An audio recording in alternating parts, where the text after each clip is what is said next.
nga siya guys. Ayan, hapon ako nag-video kasi sa umaga may init dito. Hindi maganda yung kuha natin. So ayan na, may bunga na yung aking okra. Yung aking kamatis dito, oh, namumulak-lak na rin siya. Yung dati kong kamatis dito, hindi siya nabuhay. Ewan kung bakit. Tinabakan ko kasi ng lupa nung kasagsagan ng kanyang pamulaklak, kaya hindi siya nabuhay. So ayan, oh, may bulaklak siya. So araw-araw may bulaklak siya. Ayan. So pwede na tayo mag-gulay. Ayan. Ito lang yung kanyang puno. Tinaniman ko ng okra. Dito sa kabila nagtanim din ako ng okra, pero yung kasabayan niya hindi siya na buhay. So iwan ko lang ito kung mabubuhay. Ito pa, oh, yung okra ko. Bagong tanim. Ito nga pala yung aking snake plant. Snake plant ko na ano ko para lumago siya masyado. Ayan. Ito yung aking tanim dito sa balcony. So yung iba nakikita, yun naman na yan. Ayan nga pala guys, yung aking malunggay, may bunga na. Ayan, dalawa yung kanyang bunga. Ano natin yung ayan, oh, pwede na nating igulay yan. Malapit na nating igulay. Yung mga dahon niya pala, ayan, medyo pinagkukuha ko kasi inulam ko na. Ayan, yung ating dragon, ayan siya guys, na mulaklak. Iwan ko lang kung mabubuhay o mabuo. Ito kasi panay ang ulan. Ayan. Pero mabuo naman siguro. Tapos, kapakita ko ha. Ang dami pa nating dragon fruits dito. Ayan, oh. Ayan siya. Pero yung isa hindi na siya mabubuhay. Ayan. Yun, oh. Tapos, meron pa dito. Meron pa dito.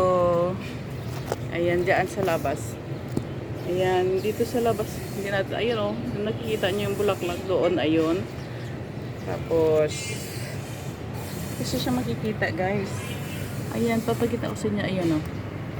Ayun, yung kanyang bulaklak. Ayan, ayan, sorry. Tapos meron pa dito. Mga 5 piraso yata sila. Ayan, oh. Sana may humabol pang mamulaklak. Ayan. So, ito lang yung aking mga dragon fruits guys. Guys, ayan. Ito yung aking pananim dito sa aking balcony. Oh, hindi ba? Masarap sa pakiramdam kapag namunga na yung mga tanim mo, tapos may pipitasin ka. Ayan. So dati marami itong mga bulaklak-bulaklak na hindi naman namulaklak. Kaya sabi ng asawa ko, ano ba yung garden mo? Hindi naman mapakinabangan. Magtanim ka ng mapakinabangan mo, yung magulay, yung makain mo. Ayan. So ayan, ginawa ko. Medyo puno ito dati. Kaya inano ko yung mga iba kong tanim, kumbaga parang pinalitan ko na ng mga kumbaga mapakinabangan, katulad ng mga gulay-gulay. Ayan. Yan, may grapes tayo dito. Pero hindi ko yan tanim dito, dalhin ko yan sa probinsya doon sa lupain namin para itanim ko. Ayan. So medyo umano na siya. Ayan. Ito yung grapes ko.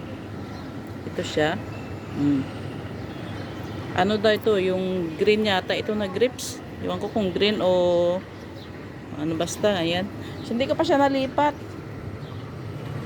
Hindi ko pa siya nalipat sa malaking ano para maganda yung kanyang ano. Nag-ano pa ako ng lupa. Wala kasing lupa na ano. So, nag-decompose pa ako ng lupa para maisalin ko yung aking grapes. Isalin ko sa balde. So, ayan guys. Yan lang ang aking update. Thanks for watching.